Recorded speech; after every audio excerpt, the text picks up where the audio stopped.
Emergence. In his 2001 book by that title, Stephen Johnson said that emergence is the macro behavior that results from the interactions of many small, active agents operating on simple instructions. And emergence is one of the main themes of Westworld, which has recently returned to television for season 4 on HBO. It's been one of the themes that's been ongoing in the show since the very beginning, how the behaviors of the hosts are developed from small interactions. But it's continuing into the start of at least the first few episodes of season 4, and emergence is one of the themes of this podcast as well, because, well, you have to start somewhere. So perhaps it's just best to start with a small interaction and build from there. We're going to hit the ground running and explain what we're all about, but let's talk a little bit more about emergence. Before we do, however, I'd like to just offer the customary warning, as is the way of our people. Because we're talking about a current television show, there may very well be spoilers depending on where you are with the program. If you wish to avoid these, please feel free to read the transcript of the program or join us once you've caught up. We'll be happy to have you with us. You are, of course, our most welcome guest here on the Implausipod.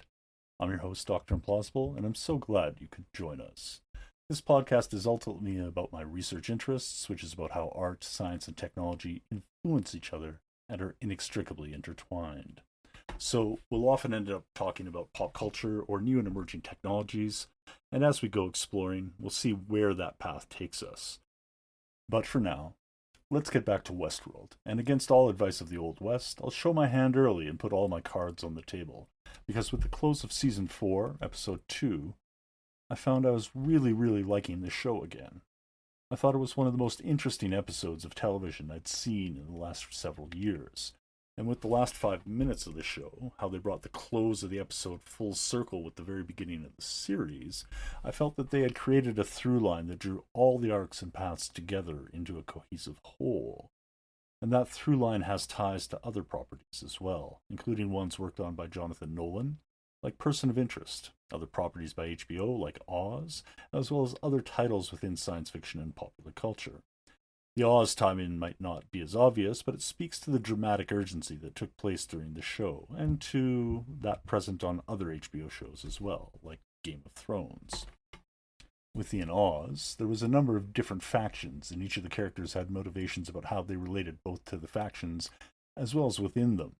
And we see those factions within Westworld as well, whether it's Dolores acting through Charlotte's body, or Maeve and Caleb and his associates, or the various corporations, Delos and otherwise, and the governmental actors within the larger Westworld universe. The complex web of connections between the various players builds up over time, with each and every one of their interactions emerging into something new and cohesive. And these interactions give a weight to the episode, as the drama feels earned. I'm going to stop there, however, because this isn't a recap show. Not really. We're talking about the larger themes, and those larger themes are what tie directly to Jonathan Nolan's work. Other authors have likely gone into depth about the parallel ties in both shows, Westworld and Person of Interest, and how they both explore the development of artificial intelligence, sentience, and consciousness. And I think that's true. The repeated exploration of those themes through different lenses is what allows us to explore it more fully. But it doesn't come from nowhere. And I'd like to take a moment to link Jonathan Nolan's work here to other science fiction titles within the genre, most notably in the early works of William Gibson. As Person of Interest morphed and changed during its tenure with CBS, changing from a police procedural to a cyberpunk thriller with an active metaplot, we can see the emergence of the William Gibson tie come to take hold. A small team of professionals with various military, computing, or criminal backgrounds working at the behest of an AI that's in competition with another entity that's possibly also an artificial intelligence. Am I describing Reese, Finch, Root, and Shaw working with the machine against Samaritan? Or Case, Molly, Rivera, and the Dixie Flatline working at the behest of Wintermute in order to track down Neuromancer? The parallels are there, and it's more than just the teams and the competing sibling AIs. There's more in the 5 seasons that can be contained within a single 300-page novel, of course, but by the same token, there's more in the novel Neuromancer that ever showed up within Person of Interest. And that's what leads us to Westworld, because Westworld carries forward some of the themes seen in the Gibson novels, both the Sprawl trilogy, the Bridge trilogy, and others. And it's these themes that I'd like to talk about as we go further into this podcast. The question of whether consciousness, or even the human mind, can be stored in hardware or software and interacted with as if it was a computer.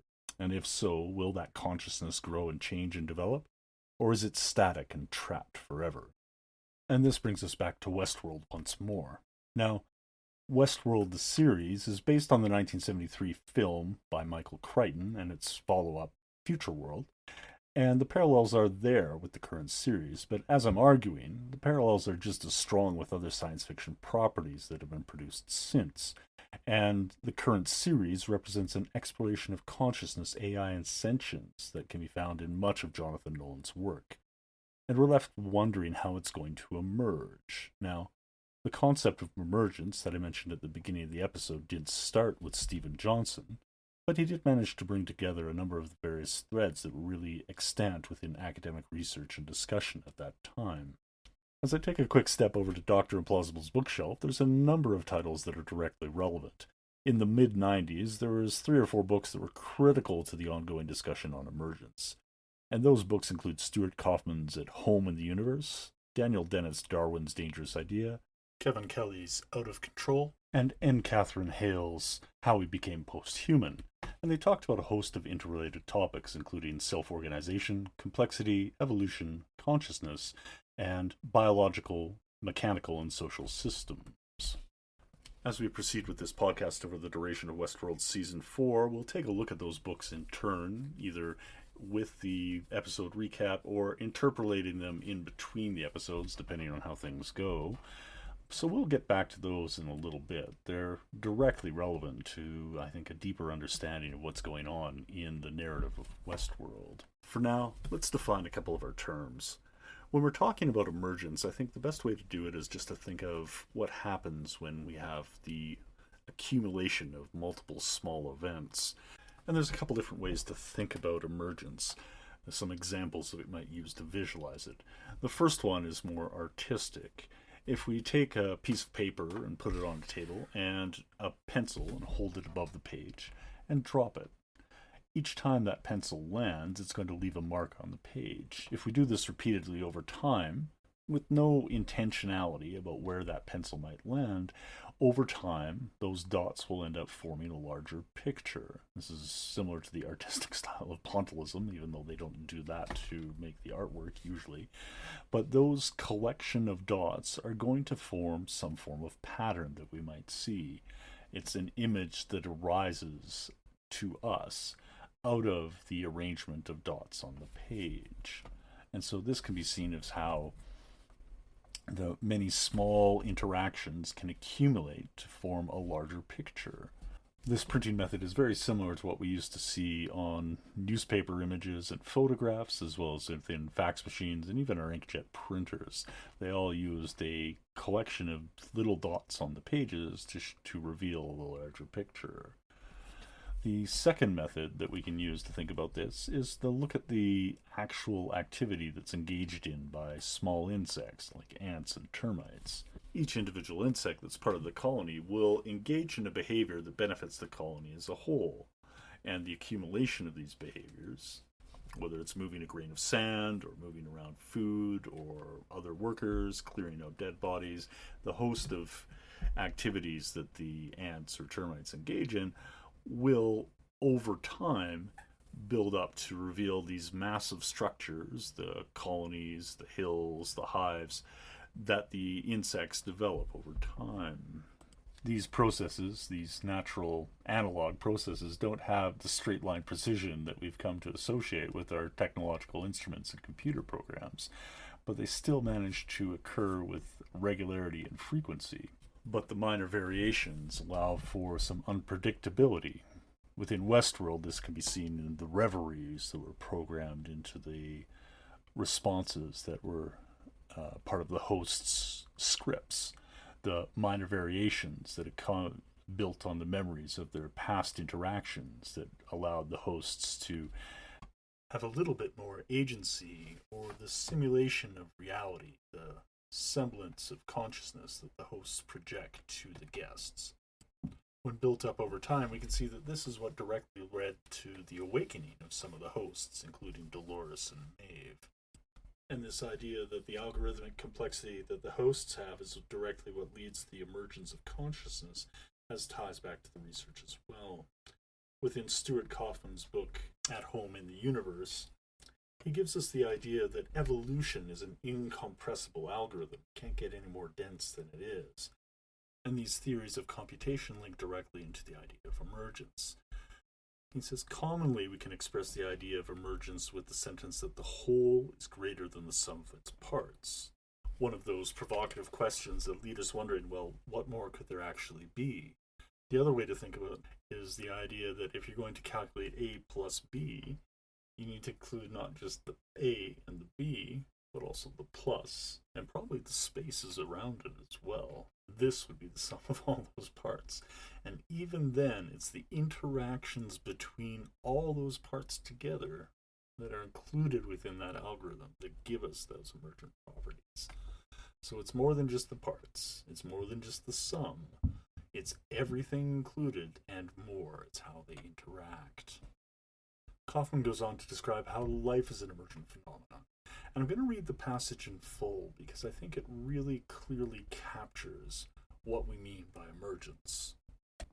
And I quote, "Life in this view is an emergent phenomenon arising as the molecular diversity of a prebiotic chemical system increases beyond a threshold of complexity. If true, then life is not located in the property of any single molecule, in the details, but is a collective property of systems of interacting molecules. Life, in this view, emerged whole and has always remained whole.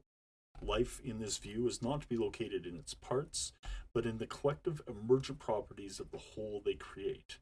Although life as an emergent phenomenon may be profound, its fundamental holism and emergence are not at all mysterious. A set of molecules either does or does not have the property that it is able to catalyze its own formation and reproduction from some simple food molecules. No vital force or extra substance is present in the emergent, self-reproducing whole. But the collective system does possess a stunning property not possessed by any of its parts. It is able to reproduce itself and to evolve. The collective system is alive. Its parts are just chemicals." End quote. So that idea that life is an emergent property, that it's able to catalyze its own formation and reproduction, can be seen within the hosts in Westworld as well.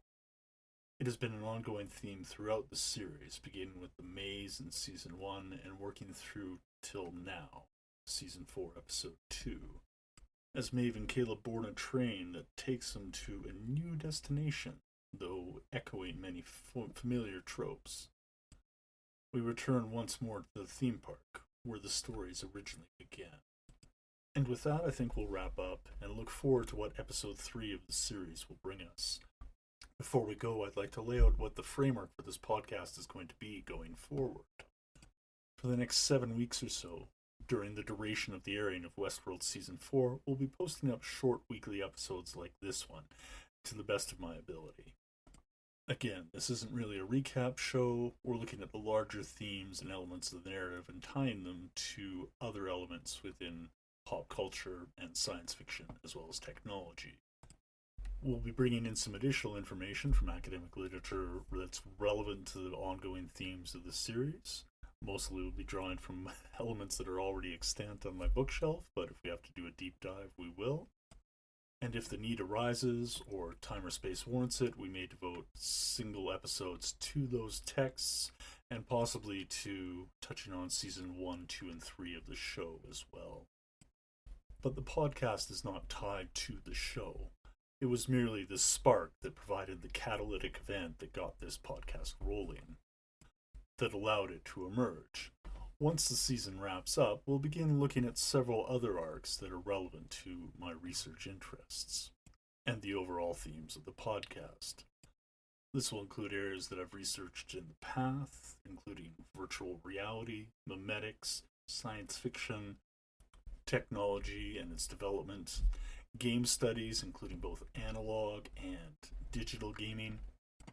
So basically, Dungeons and Dragons, Warhammer 40k, and video games, as well as innovation, emerging technologies, evolutionary economics, new media, and a host of other topics. I've done a few things. Until the next time, if you want to contact us, you can reach us at Dr Implausible at implausi.blog or check the email with your podcast host. You can also find us at Dr Implausible on Twitter and various other social media sites. Thank you for joining us, and we hope to talk to you again soon.